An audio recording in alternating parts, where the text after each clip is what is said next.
live struggle legacy. It's a whole movement. I got you, big baby. I keep the struggle live struggle, live music. Pay attention to how we do it. And so my dog who never made it out. Live struggle, I got you, homie. We break it out, live struggle, live music. Pay attention to how we do it. And so my dog who never made it out. Live struggle, I got you, homie. The things we do when we down on our luck, like a dolphin, anything to get fucked up. What you think? Now we out here trying to get locked up. Desperation brings desperate measures trying to come up. Hey everybody, it's your boy MP, Live Struggle Legacy, and welcome to the Live Struggle Legacy Podcast, Season 3. Now, real quick, if you haven't already done so, please make sure you hit that subscribe button, hit that like button, hit that notification button, start a conversation. If you have a question for our guest today, drop it in the comment section. If you're listening on a streaming platform, please make sure you hit that follow button, hit that notification bell, download, save, rate us. And if you're looking to promote your business, holler at me because we're looking for sponsors. Okay. So I have a very special guest in the house today. So this guest is very true to the origins of the Live Struggle Legacy. If you remember our story, she has a story, and she's going to share it today. We have none other than the entrepreneur, published author, Lisa Ortiz. Hi. Welcome to the show, Lisa. Thank you, and thanks for having me here too. Thank you for being here. Okay. And I really appreciate you coming out to share your story. Mm-hmm. Our people love stories. Yeah. And you know, I know your story, well, it didn't start in prison, clearly, No. but you found yourself in prison at some point. Yes, I right? did. And we'll get there. But, you know, this podcast started essentially in prison. Oh, okay. Right? So, So you know, with that being said, I'll just tell the audience how we came to connect. Okay. So tonight I was supposed to have a different guest, and we planned these podcasts out way out, months in advance, right?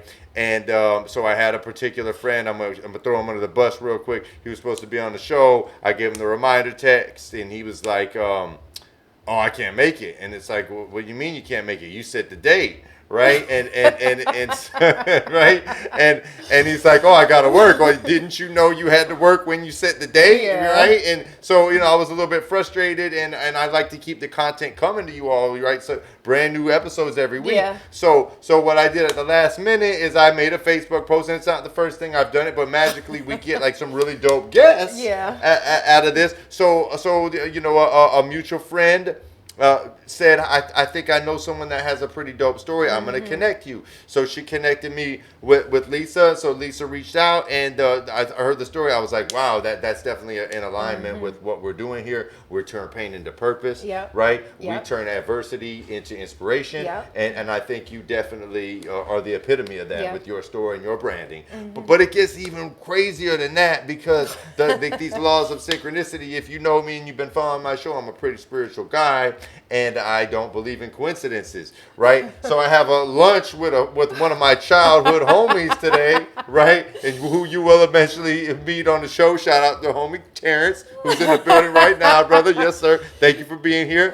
And so we're sitting down and we're talking and we're catching up. I haven't seen my bro in over 20 years. Right? We used to ride around bikes in the neighborhood and shit together. And so we're catching up. He's telling me what he's got going on. I'm telling him what I got going on. And he's telling me about the brand that he's pushing, right? And I'm like super excited about his brand. I'm like, bro, you need to come on the pod and, you know, tell me about your brand. Tell the audience about the brand. He's like, yeah, man, I definitely want to do that. I think my girl's going to be on the pod later on tonight. And I'm like, what? What did I are you sure? Like, what's your girl's name? And then I remember it's her name, Lisa. I'm like, what?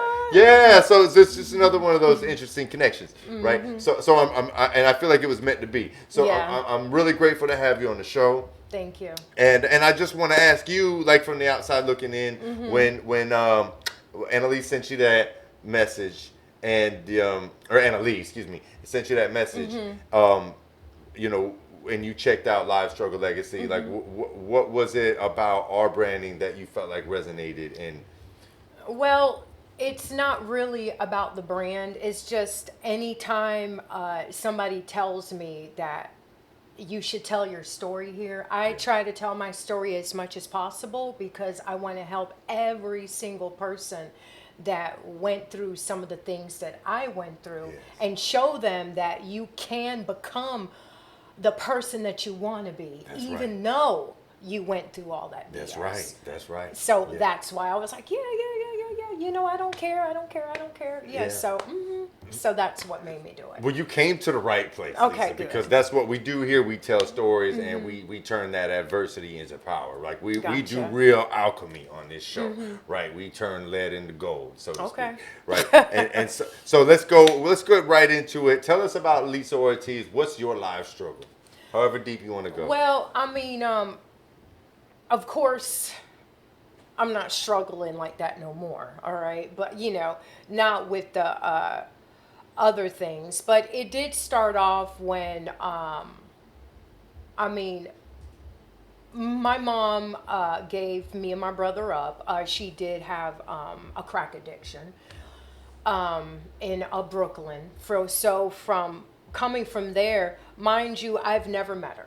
All right. I know who she is now, but she refuses to meet me, which at first I was upset about it because I just wanted the closure. You know what I'm saying? But now that I think about it, I'm like, I'm okay with it now. You know, it is what it is. But it started from that, and then it just started again from me going to Florida. That's how I got my last name, Ortiz. I was adopted by a very bad family. I'm just going to say, a very bad family. I didn't stay there for long. I want to say the last time I saw them is when I was like maybe 11. I ran away. I never saw them again. I was... and you're originally living from in the Brooklyn, though, streets. but born in Brooklyn? So Yep. was the family in Brooklyn that adopted you? No, they lived in Vernon, New Jersey. Okay. So they adopted us from Brooklyn. We lived at Anna's house in Vernon, New Jersey for a couple of years, and then we came down here to Florida. Okay, what part of Florida? We lived in Deep Creek, Florida. Deep Creek. It's by Arcadia, Port Okay, Charlotte, yeah, that Punta little south Gorda, of Inglewood. Yeah, okay, yeah, I know Arcadia, all that. Okay, I never heard of Deep Creek though, but right over there by Inglewood. Okay, Small town. so like small just town. south of like Sarasota, right? Yeah. Yep. So we moved there, and like I said before, my brother Lewis, he's always been with me all the time, but he's in prison doing natural life right now. Oh, No, I'm wait, sorry to hear that. I'm lying. Not natural life. He had 35 years, and he's coming home in 3 years. Oh, So shit. yeah. Okay. So, but Yeah. anyway, not jumping around. So we were living with Anna. Left her when I was 11. We were just living a pillar to post. You know, let me just say it like that. And that's how I started getting in trouble, going to the detention center, stealing cars, boosting. And basically, we were just getting in trouble because we needed a place to stay. Yeah. Know what I'm saying? Because we were just living out there. We were children. Yeah. So that's how it started getting into like getting in trouble, going to county jail, going to the detention center until, I ended up in the Department of Corrections, not once, but 3 times. Okay. So, Okay. but that's how it started. So, so 3 bids. Mm-hmm. Okay. And, My last one was my longest. What was I your- did 16 years altogether. 16 I got total. locked up at 28. Yeah. Yep. So if you don't mind me asking, what was it for? What was it? Home invasion on Okay. robbery. Okay. Yeah. So a state bid. I was, Okay. I was to that point where, not to jump around again, but No, then when I ended up catching that time, I got married, and he was a very, very abusive man. So I ended up leaving him, and it seemed like it's just my decisions in life were just so stupid. I felt like, because like I was a magnet for bad people, because after him then I got with my co-defendant, and then it just went downhill from there. So that's how it started with that. Okay. Yeah. Okay. So was prison a transformative thing for you? Was it? To be honest, in the beginning, it wasn't, because I was still young, and I was still young-minded. And to be honest, I didn't get sentenced to that time. I got sentenced to 35 years, but I ended up going back out to court. Yeah. So I gave some of that time back. But when I first started my time, here I was, a kid basically, and my children, 3 of my children were in I have 5 kids. I have a older son, older daughter, and then I have the 3 under them. That's from my ex-husband. So when I came to prison, my oldest kid from him was 2, 1, and then 6 months. So they were all babies. So when I got there, like for me not to think about them or wanting to be home, I just basically accepted the fact that I was going to be in there. Yeah. Well, that's what I thought anyway. 30, and you had a 35-year bid? I had a 35-year bid. bid. Yeah. I didn't think that they were going to like take me back out to court or do anything, Yeah. So that ended up happening. And like when I first started my bid, I was doing everything. I was in there. I had a couple of officers I was talking to, so they were bringing me everything I wanted in there. And I was selling cigarettes to drugs to whatever they wanted. I was able to get it. And it was in Florida. It was, yeah. Everybody knows about Florida State Prison. So, but that's how I started my time. It took me a while to wake up, though. How long do you think it took? To the end of my sentence. Yeah. Yep, because I had to do a lot of fighting in there. I stayed in lock a lot. I was a very, very angry person. Yep, I was a very angry person, and I just felt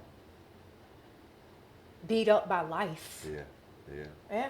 Well, so what was it that snapped you out of it, so to speak? I don't know, just finally seeing the end of the road, like finally knowing that it was going to be over, that you weren't going to be in there for life. I got so used to people talking down on me. Yeah. Like, so it was like, I just got sick of it. So I was like, I'm going to get out of here, and I'm going to do what I got to do to just make myself better. And I don't give a fuck what you say about me. And that's what I thought about, and that's what motivated me, and that's what made me do everything I needed to do to stay free and to just pull my life together. Yeah. And that's what I did. Because when I was released from prison, when I was released from prison, I met this girl in there because I really didn't have anywhere to go at that time. So she came to get me, and from Ocala to Miami, she stopped at every single store to steal. And you're fresh out. This is when you were fresh out. When you already decided you weren't trying to do that. My first day out of prison, on the way to her house to, I guess, live. And she shoplifted from, I want to say, Ocala all the way to Miami. She had a list. She had a list of stuff. I'm not going to say her name on here, but I do not talk to her no more. Yeah. Yeah. But when I tell you she shoplifted all the way up the highway, I said, oh my God, I cannot believe you're doing this with me inside the car. If they stop you in that store, I'm going to jail with you, and I'm not going to get back out. And I'm sure she told you, well, how you think we getting home type shit. Yeah. Right? But you see how the universe tried you though? Yes, right? very much so. You're like, what the hell? Because that's not what I wanted. I had a game plan. Yeah, I had a game plan. So when I got to her apartment, I said, oh no. So I knew somebody else that I met in prison, and she lived in Clearwater. She let me stay with her. She's another story. She had 20 dogs. So Oh, I was shit. sleeping on the couch. It was horrible. And I was, that's when I was, my first job was at the Waffle House. Yeah. And that was the one in Clearwater. My first day there, they stole my tables. All right. I'm green. I'm like, well, what's going on? I mean, I really don't know shit about society like that Oh, anymore. so the servers were like fucking you over? Yeah, but Damn. when I found out, they kicked me out of that Waffle House. Like I did something wrong. She's They say Waffle House she crazy. did it. But Yes, yeah. it is. So then I started to work to the one in Largo. So I would walk from Clearwater. What is those apartments called? The Betty Lane apartments Okay. in Clearwater. Yeah, So yeah. I was walking from the Betty Lane apartments all the way to Largo Waffle House. Yeah. Yeah. By Greenwood. In the You're middle of talking the about, like, by night. Greenwood. Yeah. To get yeah. to work every single day, because when I rode the bus one time, there was some homeless dude doing something on the bus, so I didn't want to ride the bus anymore. Yeah. And then I don't know, I'm just a real paranoid person, so I didn't want to ride the Uber because I felt like the man was going to do something to me. Yeah, And then I yeah. was like, all right, well, I just walk to work, walk back home, and I have my mace. Yeah. Yeah. Yeah, so I did it. And then I stayed with her maybe 2 months, and with my tips and stuff from the Waffle House, I was able to get an apartment, and then I just started escalating from there. Yeah. That's what's up. Yeah. That's what's up. So how did you have you always had the entrepreneurial spirit? Or Yes. Is this okay. Even when I was doing wrong. Yeah. Yes. Yeah. I've always been a hustler. Yeah. Yes. Even if I was doing bad stuff, I was always a hustler, and I've always worked. I've always, I just always found a way. Always found a way. So you now own more than one business, right? Yeah. So I have a clothing brand which is called the House of JustAcker, but I just call it JustAcker. The last name came from my real mom's family, so I decided to use that last name in it. Okay. So it's Yeah. JustAcker. Okay. Okay. Yeah. So then I have that, and then I did have a cleaning business, but I don't do that anymore. Okay. So it's just my clothes and my book and my normal job. Yeah. Okay. So That's what's up. Tell us Yeah. about your book. my book is it's called She Wore Her Scars Like Wings, and it's just basically about my personal life, about how I grew up in the system, going through being touched touched as a child, or molested, stuff like that, as a child, going through home to home, and it's really not a pity party book. It's like it tells my story in the beginning, but then it says how I had to go through all these things because it was supposed to happen. Yeah. I mean, it's sad to say, but if I wouldn't have gone through all these things and then end up going to prison for half my life, I'd probably be dead. I'm just being real, Yeah. because I was that type of chick that I don't care who you are. I didn't care if you were a man, especially if you were a man, because I hated men. I didn't think I would ever even be with another man in my life. Yeah. I hated men at that point. So I didn't care. Like, I was setting dudes up. I was just doing all types of stuff. And the life that I was living, it wasn't a good life. I think that maybe I was doing all that stuff because I was just angry. Yeah. I just didn't understand, because I didn't grow up saying, oh, I want to be a criminal. No, that wasn't my childhood dream. But it happened, and now I realize why it did. Yeah. So now, if somebody wants me to talk to them or help them, I do it.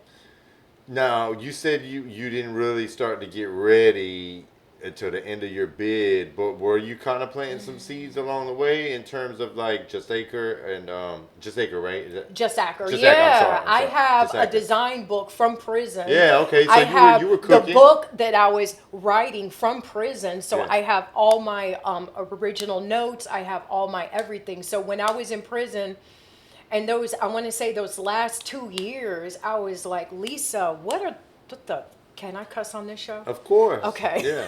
Like, I'm just we're making sure. blood raw on this show. Okay, I'm like, I was like, what the fuck are you doing?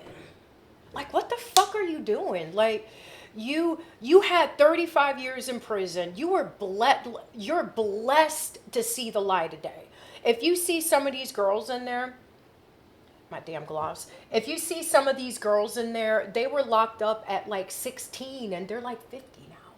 Yeah. You know what I'm saying? Yeah. And they're never going home. And you have the opportunity to go home, do something with your life, you know, because it doesn't matter how old you are. If you want to do it, you can do it, you know. So, and I got sick of those officers always telling me that they'll see me back, Captain Copeland.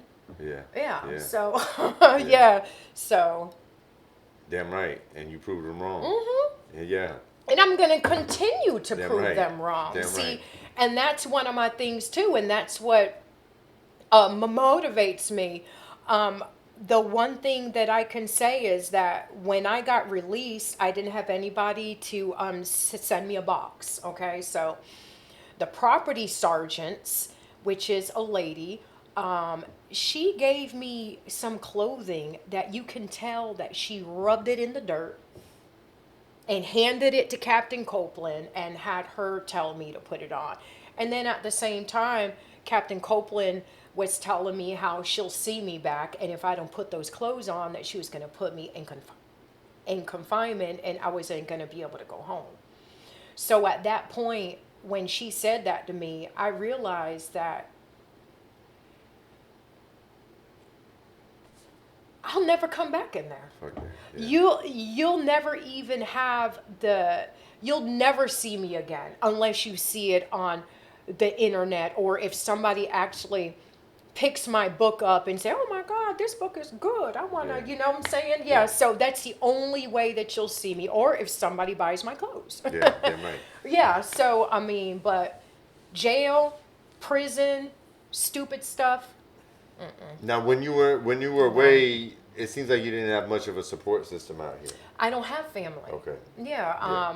I grew up in this system, so. And then your brother was locked up too. My brother right? was locked It seems up. like you were pretty close with your brother. Yeah, because they adopted us off together.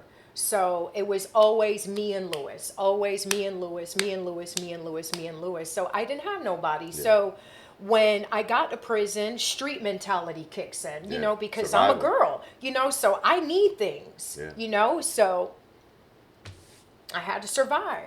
Yeah, if I survived out here, I can survive in there. So I had to survive, you know, so, I mean, I never went without in there, you know, because I know how to hustle. I knew how to sew clothes, so I was doing everybody's clothes in there. And of course, I said I had some people that were officers that were doing some stuff for me, so I always had something to sell, something to hustle. I mean, I was selling spots in the canteen line, so I mean, I would find a way. I remember. Yeah. You worked in commissary? No, I didn't. Somebody else worked in commissary, but when you line up, like, you know, the store's only open for so long. Yeah. So if the yard's about to close and I'm second in line, somebody's going to buy my spot to go to that store. Oh, yeah. No, yeah, so that's what I'm talking but about. I worked in commissary, and that was like the hustle. I never really did it, but I had wanted to do. Nobody could stand him because he was always selling his spots. So, you know, you got the old heads. They've been down, Yeah, they're like, 15, 20 years. nah. Yeah. Get the fuck in the back. Yeah. Yes. Yes. And you better get in the back or you're not selling nothing. Yeah. So, same thing in there.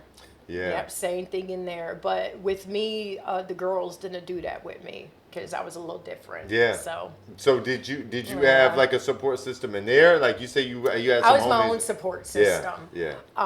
I've done some things in there, like when, and I knew I had to be like that. I knew I had to be like that in there because women are something else. And when you're dealing with women all day long and their jealousy and weird stuff, and you wouldn't even think that they would be jealous of anyone in prison, but women are jealous creatures when it's just normal. Yeah, it's just normal. Human nature, yeah. So I had a lot of drama with a lot of girls, but they knew how far to take it because I was something else. I had officers on my team and just gone somewhere. Yeah. So I never had an issue like if I was bullied in there or something. Yeah. Never had that issue. Never had that issue. So when did you decide that you wanted to make clothes and design? What my legacy is, what I'm trying to build is I want to touch all you ladies who have been victims, but were too scared to tell. Don't wait till the last minute. Don't wait till you're in handcuffs. Don't wait until you do something to your spouse. Don't wait till you do something to your abuser, your molester, your rapist. Don't wait until it comes to that. I spent half my life in prison because I let things go too far. And if that's you, I want you to listen to my story. I want you to know that change is real, that it's okay to tell. It's okay to be okay. And don't be embarrassed. You're the victim, not them. You have no reason to be embarrassed. If I survived, if I went through that struggle, if I came out on top, you can too, sis. I know you can. I've always wanted to make clothes because So even before. I used to do my own stuff because when I was staying with Anna, she was a seamstress. Okay. The lady who that adopted you. adopted Yeah. me and my They're brother. not so great. They're not so great. Well, at first, she wasn't bad. She didn't start acting stupid until her husband left her. Okay. And then she started to act retarded. And I used to watch her sew. So then I just learned. And then when we moved to Florida, we didn't get new clothes like that. So anything old or anything that her kids threw away, I would get it, cut it, sew it on the side. And I wasn't that good, then. I was a kid, but I didn't care about wearing it. Yeah. I mean, they used to talk about me anyway, so who cares? They'll just talk about my outfit. But that's how it started. Okay. So. Yeah. So that's cool, though. So you held on to that dream. Mm-hmm.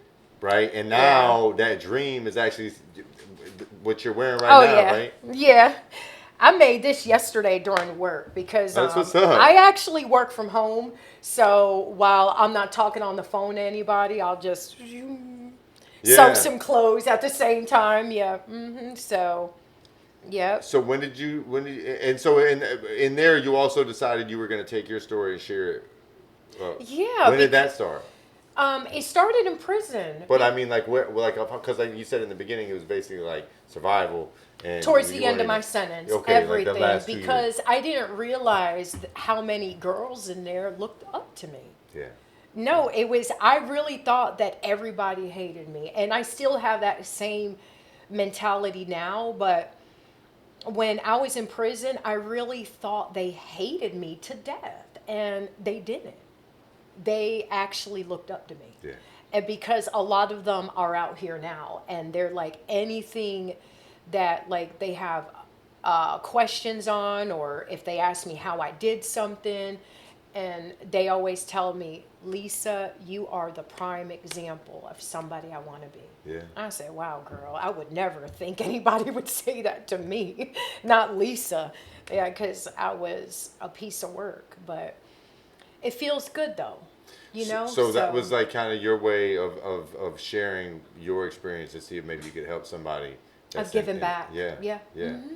Okay. Yeah. And so, how long did it take when you got home to kind of get your grounding to where you could, be published? Because that's a lot of work. And 4 years. Okay. I just got it done. Okay, that's I what's just up. got it done. Congratulations. Thank you. I kept procrastinating. I kept telling Terrence, I'm going to do it. I'm going to do it. I'm going to do it. And just kept procrastinating till finally I said, fuck it. I'm going to do it now. And then I started doing it. Yeah. Mm-hmm. Yeah. That's what's up. It Congrats. has a few typos in it because of the publishing company I use, but God bless them.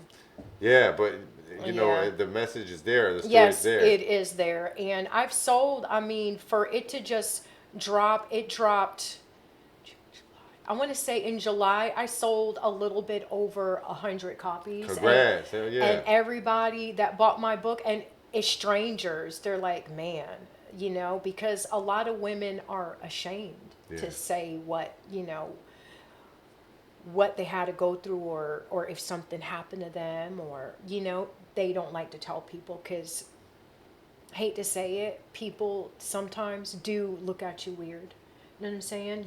Like, I started keeping to myself that I did time in prison, because people started looking at me weird, when I'm not a bad person. That's my past. It's called past for a reason. Well, I'll share a story with you real quick. So I did an 8-year bid, right? Okay. It was a 12-year bid, returned to an 8-year bid, right? But I did 8 years. It was more than an 8-year bid. I did 8 years. You know what I mean? Fed, different world. Of course, yeah. So feds are. But when I went in, it was like that. The whole like I'm thinking I ain't never been to prison, and all my homeboys did state. My dad did Fed time. All my homeboys did state time. So and then I'm thinking I don't play politics. You know what I mean? And politics are big in there. Prison politics. So yeah. So all and the Fed is a little bit different because it's regional, and then you got in Fed. I don't know. They probably had a little bit of this in state, but in Fed you got cartels and shit. You know what I mean? And but my whole thing is, all right, first motherfucker try me, I'm gonna put a knife in him. You know what I mean? And then so I remember my first bunkie, this dude Chuck, shout out Chuck from Charleston, from Charleston, South Carolina. But because my first spot was in South Carolina. Yeah. And so I'm in, and I could tell Chuck was a real one, and other people said Chuck was beside that motherfucker snoring like a motorboat. But Chuck was that dude. He was cool as fuck. Good. And I was like, so I get in there, and it's just me and him. I'm like, listen, bro, I need a knife. And he looks at me, he's like, the fuck you need a knife for? I was like, I don't know, bro. Everybody say when you get to the spot, you need a knife. Motherfucker not gonna try me. Motherfucker try to take my bag. First thing, right. You're gonna get her, gonna find out. Yeah. Right? And Chuck is like, let me tell you something, man. He's like, it ain't that type of party. If something like that happened, I mean, you're into the wrong shit. He's like, this is the feds. Relax. Yeah. He had already did a 10-year or 11-year bid, maybe even more, and he was fresh in on a 20-year bid. Can't leave the streets alone. Yeah. Well, the feds give football numbers. Like, yes. You know what I mean? So when I first heard you did a bunch of time, I'm thinking, oh, she did Fed time. That was all state. Yeah. See, usually it's like feds, it would have been a lot easier, but state is. So in the ghetto. So even with all that, and I was in the mentality like on day one, I used to get into it. I had a whole bunch of Codys. This is a conspiracy. I had a whole bunch of Codys, and one of my Codys, who I didn't really know that well in the free world, I got real close with in there because we were bunkies. We went to different spots together, and so right away I'm like working out. I'm in my books. I'm acting like I'm about to get out the next day. You know what I mean? And he's like clowning me. He's like, man, you got 12 years to do this shit, right? And he's got other people clowning me. Right, and I'm like, no, bro, I'm getting ready. So, and I'm telling you that because like I started training people in there. I got my certification because in my mind I'm building a resume. And then every spot I went to, I go to the recreation department. Look, I can do this, I can do this, I can do this. And then next thing you know, I'm running the recreation department. Yeah. You know, like I was like the go-to guy for the fitness classes, yoga, all this shit, right? And then I started teaching other people how to do that shit, right? So I'm thinking, I get home, I'm so fucking confident. I'm like, I got this resume. And then my thing is like, I'm not like proud of what I did to go to prison, but I'm proud of the man I became as a result. So when I have an interview, I'm not even, plus I got the ankle monitor on, and then, I don't know how it is in state, but when you go to the halfway house and you got to do the job release, you got a piece of paper that you give them, and then you have to say, listen, I need you to sign this to say that I was really here, and they may call you. Oh yeah, And so usually you they went call to you. work release Yeah. after feds. And- I didn't. Well, I went straight they to the. make it. You would spaz. Having Yeah, been I through know. what I you've been would've- through, you I would would've spaz. been They aggravated. treat you worse than the COs for real, and they're techs. They're not even cops. You know what I mean? I Like, know. so and so they're like they'll call your boss. They used to call. Luckily, my boss Wow. is my homeboy. But I didn't want to work for my homeboy. I wanted to go get a job as a trainer at a gym, right? And I would get these interviews, and they would fucking love me. When can you start? What's your availability? Oh yeah, and then okay. By the way, and I pull out the piece of paper. I'm living at a halfway house, and I'm Lord, so, yeah. and then all of a sudden they're like, the no more eye contact. The Yeah, handshake there it goes. goes. The handshake goes from firm to loose. You know what I mean? And then we'll be in touch. Like the whole vibe changes. So they sign the piece of paper. You know what I mean? Gotcha. And so I'm telling you that because when I tell you I got 100 no's, and it wasn't until this one particular brand that hired me, right? They didn't ask. They just wanted me to show and prove. It was a hard process because there wasn't no fill out application. To show up here, be here at 4 a.m. We're gonna do this, and this, and I'm like a little dumb, and I could tell they were looking. What the fuck is this dude doing back? I don't really look the part. They're like big muscle Yeah. dudes, and then the women all like silicone and shit. And then you see this like you see this little dude come in and like they're like, what you doing here again? I'm here to fucking work. That's what I'm here to do. I kept doing it. And then finally I got to show my work and they hired me. Oh, wow. They never went. But it wasn't until I had a homeboy that used to do HR. He used to hire people. He's like an executive and shit now. But he used to tell me, he's like, these were his exact words. He's like, don't give them the whole farm. You know what I mean? And I thought, you know what? I'm going to shut the fuck up. I'm not. If had to now it's learn don't that. ask, don't tell, right? I But had to that's why I learn say I that. can relate. Yeah. I know, and I don't think the world knows. Like they think they know, but you don't know when even like your close family and friends, like you're over at somebody's house and then something come up missing, and like you ain't even got to know. You could feel like goddamn, like I know I've been to prison, but you know what I mean? Yeah. Like, and it's like so I know exactly what you're talking about. Yeah. But since I've been home, I mean, to be honest, I've been blessed with the job thing, though. Yeah. Like, Yeah. I really haven't gotten no no's because I know about the product that I'm selling. Yeah. So they're like, Yeah. all right, as long as she doesn't have fraud, then she's fine. Yeah, But exactly. but I'm always open and honest because I don't want to. If I start a job and then all of a sudden they're like, we just ran your background. You should have just told us. In my own opinion, I'm just trying to build more and more and more and more. I didn't want to risk losing my job because I didn't check that box off. Yeah, Know what I'm exactly, saying? Yeah. exactly. Yeah, So, and that's so- why I said it was like, don't ask, don't tell. You know what I mean? Now, and if they don't have it on there, it's none of your business. If you don't ask me, I'm not going to tell and you. that's what I had to learn. But, yeah. Because I was all like, I'm a better man because of it. And they're like, yeah, well, we'll be in touch. Yeah. But so tell us about your book and where people can find it.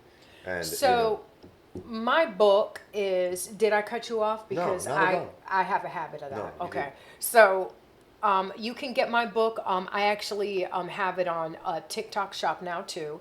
I have it on Amazon. I have it on in Barnes and Noble. I have it on this app called Ingram. What's up? Yeah, that. What is it?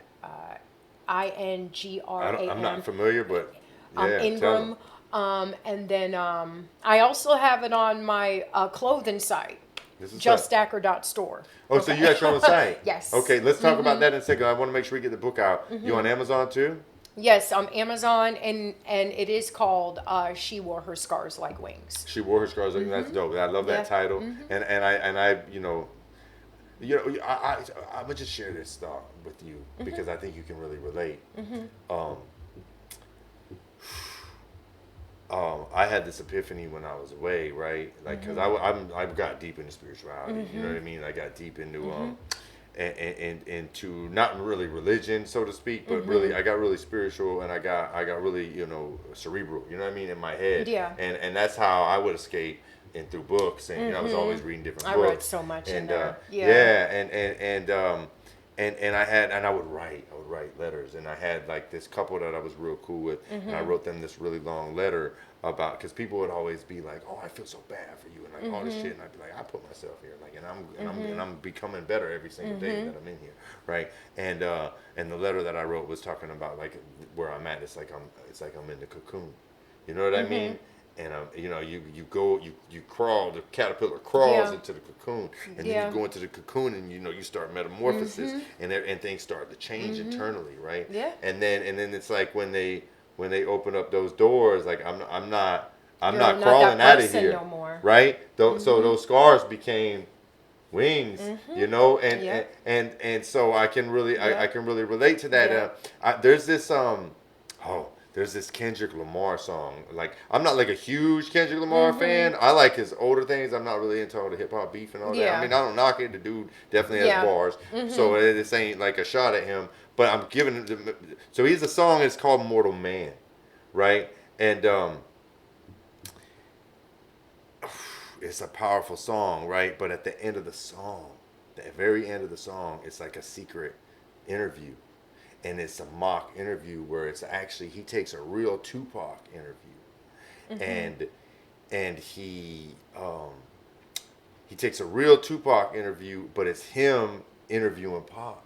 But you know, Pac was long gone by the time when he was a kid, but he, you know, he edited it, so he's taking real responses from an actual Tupac interview, but he's framing the question, and he does it really artistically, and I mean, it's so relevant right now. If you haven't heard that song and haven't done time, like, you should definitely check it out, because it's very relevant to what's happening in the world today. But he drops that metaphor about you know, like the prison, and metaphor being the cocoon and the butterfly. And you know, I wrote that letter years before. I ain't gonna lie, when I heard that song and I heard the end of that, like, I just started getting emotional.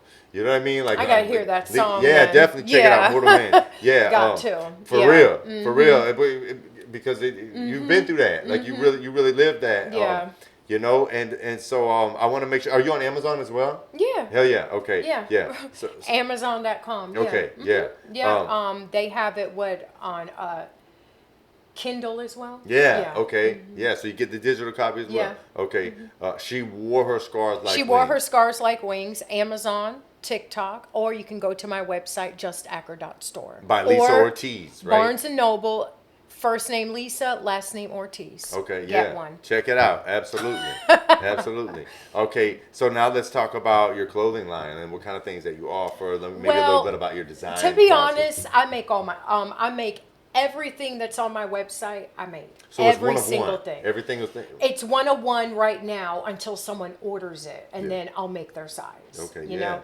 So I make guys' clothes and I make females' clothes. Okay, that's what's up. So at first, when I first got out, you know, I was stuck back in time. So I really didn't know the style out here. So I had to find my way. But now I think now I got it. Yeah, because I have some good stuff on there. So now I think I got it. I make bags. I make purses. I customize heels. I can customize tennis shoes. I make all my clothes from scratch. I was ordering a lot of stuff like some of the girls do. They order their stuff from AliExpress and Alibaba, $12 outfits, and then they put a $200 price tag on it. I said no. I said I want to make my stuff. Like, my idol was Dapper Dan. I'm not sure if you know him or not. I know of Dapper Dan, but yeah, because Dapper Dan was a homeless man. Okay. From New York, and he actually saw this guy that was going inside the Louis Vuitton store, and he told the guy, he was like, "Hey, if you buy a bag in there right now, I bet you I can make a better bag than what you bought." And that's how he did it. That's what's up. That's what's up. And he was homeless. I didn't know that about Dapper Dan. Now I got to go look something up. Yeah. Look him up. I just knew the name. Well, I only knew that because like somebody might be Dan and be like Dapper Dan, right? So he was a homeless man. That's what's up. I love that. Yep. I love that. So see, I love stories like that. That's always been my idol. You know, like when it came to clothing. So. Yeah. Okay. Yeah. So what do you feel like your niche is with the clothing? Is there something like you really enjoy making, or like something that you feel like is kind of unique to Lisa Ortiz? I mean, not really. Sewing to me is a mental outlet Yeah. because I still have a lot of PTSD. I still, I need something to keep me busy at all times. So sewing is that thing for me. Really, whatever's in style, that's what I do. So it's really like not no niche. I just make anything. Yeah, but you and know, it's your just, therapy. if I have some nice fabric, then I'm gonna make something with that nice fabric. Or I might see something that I saw that somebody bought off of AliExpress, and I say, hey, you know what? I'm gonna make that, but I'm gonna make it better. Yeah, So yeah. that's how I do it. So I love that, and I love that you said it as therapy, right? is. And I I get the whole PTSD thing, like Because when I was locked up, they tried to make it seem like I was crazy, I was psychotic, and at first they had me thinking I was, because I was taking Thorazine, I was on Risperdal, and what is that? And Prozac. So I was taking that for a while, and then I was like, girl, what are you doing? My jaw started locking, and I was lactating, and I'm like, what are you doing, girl? that shit Yes, makes you yes. That's wild. And you're not even Because pregnant. your hormones are all that's wild. So I was, so that's my therapy, because I don't believe in medicine. Yeah. Yeah. Well, I don't believe in you're preaching the medicine. choir. That's something that we talk about on the show a lot. Like I have a holistic, natural background, and that's what we advocate on this show, right? Herbs over medicines. Yeah. And food. Now, I'm not over- going to say I'm that far. I just don't like to take pills. Yeah. Yeah, Well, good for you. I don't like to take Good for you, pills, because a so- lot of times, see, it goes to show your strength and independence, because you know what pill line looks like when you're up the road. Like, pill line's a mile long, and they got people. They're just Yeah. walking zombies. It wasn't And- even that either, but when I was living a bad way, I used to take a lot of ecstasy pills to do what I needed to do, so that's one of the things. I'm like, I don't even take a Tylenol if I have a headache. Yeah, So I that's won't what's up. even. Good for you, though. Good for you. So Okay, so the website is JustAcker .store. .store. Okay, Real and they can easy. find all your designs, anything you got. They can Yep. do custom orders. Okay, excellent. So I saw in your on your page you do prison advocacy. Yes, Right? I Tell us have a about that. YouTube channel. Oh, dope. Actually, yeah. Tell I us talk about a lot it. of shit on Tell that us- yeah. channel about that prison. Well, no, that's what we need. Yeah. Tell us about it. It's called The Forgotten. So it's just I have inmates calling in, or I advocate for some of the inmates that should have been home a long time ago. Yeah. Telling on the officers in there Damn if right. they need me to. Yeah.